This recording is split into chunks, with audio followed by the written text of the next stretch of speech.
Hello, my lovely Marshall blenders. How are you? You. Hey, that's the remix. How are you? Happy Friday. We have made it to Friday. We are here officially. Vendredi. And the weekend is going to be a long weekend. It's going to be a 3-day weekend, Saturday, Sunday, and Monday.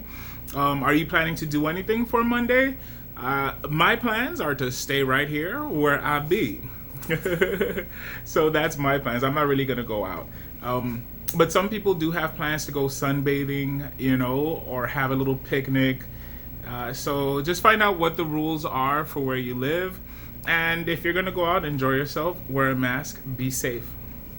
Yeah. So I was thinking, guys, have you ever been the person that someone in your family or a friend of yours, even a random person, kind of random, like someone you works with you don't know them well, they confided a diagnosis that they were sad that they had, because they didn't expect to have it.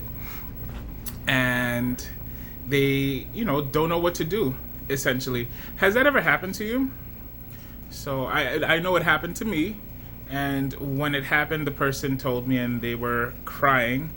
And I cried a little bit too, because I didn't know exactly what to do. I felt, see, when things like that happen, you feel weak. You feel, like there literally is nothing you can do physically. So then you have to, again, go back to what's reality and think about what you can do. Okay, so physically you can't do anything, right? Is there something you can do psychologically? Is there something you can do emotionally? Is there something you can do financially? Is there something you can do entertainment-wise? Is there something you can do as far as lending an ear? And so those are things that happen. And I think sometimes what we do as human beings, we think about what we cannot do as opposed to what we are able to do, what is within our power and our grasp to do. I was particularly young when this happened, so I didn't really know much. And I feel like sometimes if I would have had the wisdom, the experience that I have now, obviously it would have been a lot different. But so that's how come I'm making this video. So if someone comes to you and tells you that they have something like a cancer or a disease that is essentially terminal, it's a virus that turns into a full-blown disease and is known to eliminate the person because of complications of said disease, the first thing I would say to the person who is now going to be the confidant, not the person that has it, but the person that's the confidant. First thing I would say to you is don't put the pressure of their diagnosis on yourself. That's the first thing. Don't put that pressure on yourself. It's easier said than done, but you have to do it. How can you do that? By being realistic. Who is the person that received the diagnosis? It was that person. So that's the reality, okay? And their brain is going to be trying to figure it out as well. So the first thing you can do is say, look, I'm here with you, okay? And we're going to get through this, or we're going to work it through. We have to be realistic, and I'm going to help you the best way I can. Sometimes I'm going to ask you to tell me how I can help you, and other times I'm going to try and do it. And the reality is sometimes I'll fail, and sometimes I won't fail. We have to be patient with each other. The other thing is do research. Research respectful information that pertains to it. And, for example, find out about diets that may help, or suggest, look at forums, look up forums. There are so many forums for different diseases that help people, both the person who has it and the person who is the confidant of the person. The other thing is be respectful of their privacy. So if they've told you and they don't want you to tell anyone, do not tell anyone, you know? And they'll be able to know that you aren't saying anything simply because of your interaction with them. The other thing is call regularly. Call regularly. Like, don't overwhelm them and making them think that, oh, I feel pity for you, but call them and try and have your conversations, you know? And when they want to vent, I'm gonna give you a suggestion. When you do call, be sure to have a pen and a notepad and write down what they say. And the reason I say write down what they say is because we are imperfect human beings. In Spanish, there's a saying, si tu mente es infiel, hazte uno de papel. Okay? If your memory is not so good, use paper, write it down, and you don't have to worry about forgetting it because you'll be able to go over that information and then, you know, be a better listener and be able to communicate better with them. And also it helps you remember things they said, and you're able to now analyze it with a clearer mind a few minutes later, or a few hours later, or a few days later for the next conversation.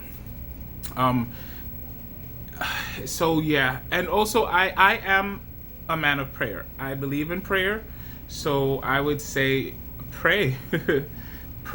Pray for strength, pray for peace, pray for wisdom, pray for understanding, and also pray for that person to be able to not only be strong, but to also have the wisdom to be able to manage the situation, you know? So don't put the pressure on yourself, because you cannot carry anyone's load, literally.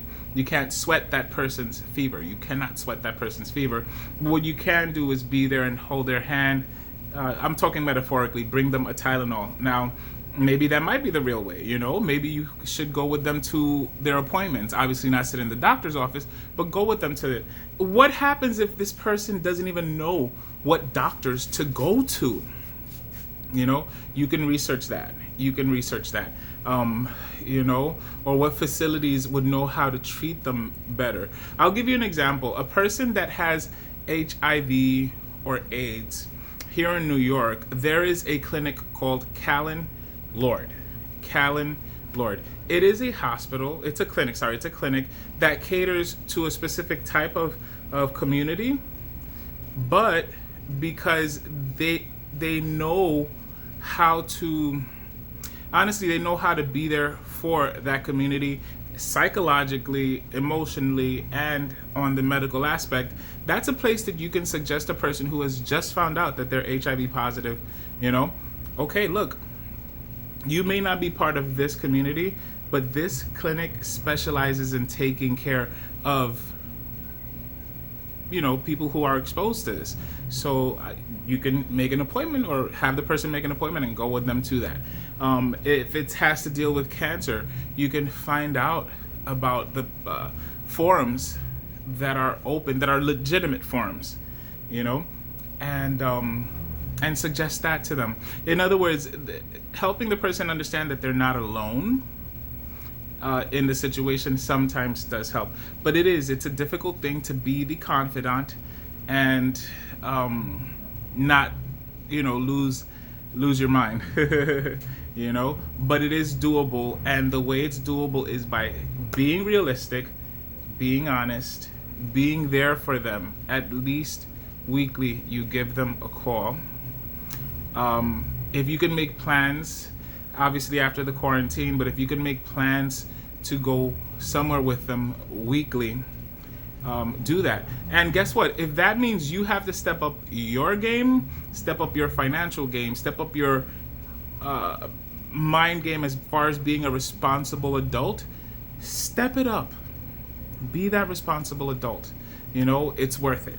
It is so worth it. So this video came about obviously for several reasons, personal experiences and something I was just watching, and it made me think, wow, you know, I'm sharing as best as possible in the moment, you know. So if you guys have any suggestions of places that a person who may have just found out that they have cancer can go to, or irritable bowel syndrome, I don't know, just different things that come up, and you know of forums, or if you know of clinics that are good, write it down there, okay? So thank you so much. Remember, I blend everything. I blend conversations, I blend conditioners, I blend oils, I blend sofrito, I blend everything. So this was one of those blending conversations that I wanted to have. And thank you for listening. Thank you for the conversation. And goodbye, my lovely Marshall blenders. I'll see you soon. Nah, let me stop. Okay, see you guys. Have a good weekend.